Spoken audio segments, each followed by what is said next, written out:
Pendant la deuxième partie des panels, les participants ont suivi des présentations et ont échangé sur plusieurs sujets, notamment l'état actuel des forces militaires chinoises, le rôle de la Chine dans la transition du bilatéralisme au multilatéralisme, le dialogue entre la Chine et le monde francophone, ainsi que la construction d'une communauté de destin Chine-Afrique. Ces thèmes ont été respectivement exposés et défendus par le général français du corps d'armée Pierre Long, la ministre Edith Delphine Emmanuel, Denis Fada et Adama Gueye.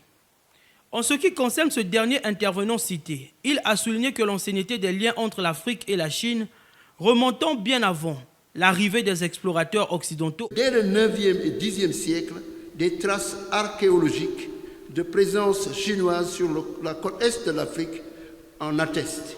Le Premier ministre Anatole Koliné Makosso a tenu à rendre hommage au président de l'Académie pour le choix de Brazzaville et au président de la République pour avoir permis la tenue de ce grand rendez-vous scientifique. Avant toute chose, je voudrais renouveler mes remerciements au nom du président de la République, chef de l'État, son Excellence M. Denis Sassou Nguesso, tout particulièrement à M. le Président de l'Académie des sciences d'outre-mer et à M. le Secrétaire perpétuel pour l'heureuse initiative de la tenue en terre africaine du Congo de ce séminaire.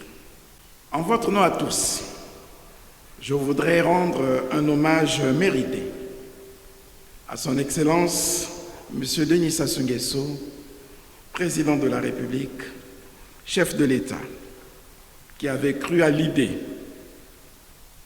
d'organiser un colloque à Brazzaville sur le thème « La Chine et l'Afrique ».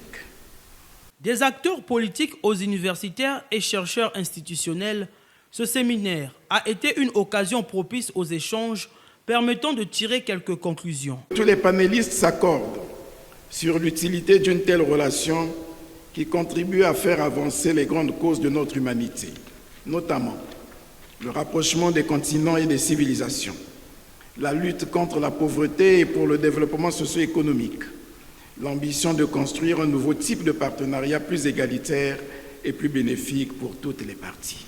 Le séminaire franco-congolais ouvre la porte à un possible élargissement du partenariat d'un pays asiatique avec le continent africain en accueillant un autre pays, cette fois-ci d'Europe, à savoir la France.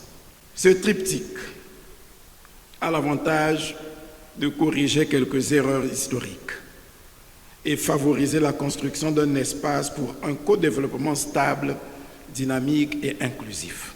Rappelons que l'Académie a prévu remettre au chef de l'État la médaille Bourdari, la plus prestigieuse de l'Académie, du nom de l'initiateur de la création de l'Académie des sciences d'outre-mer.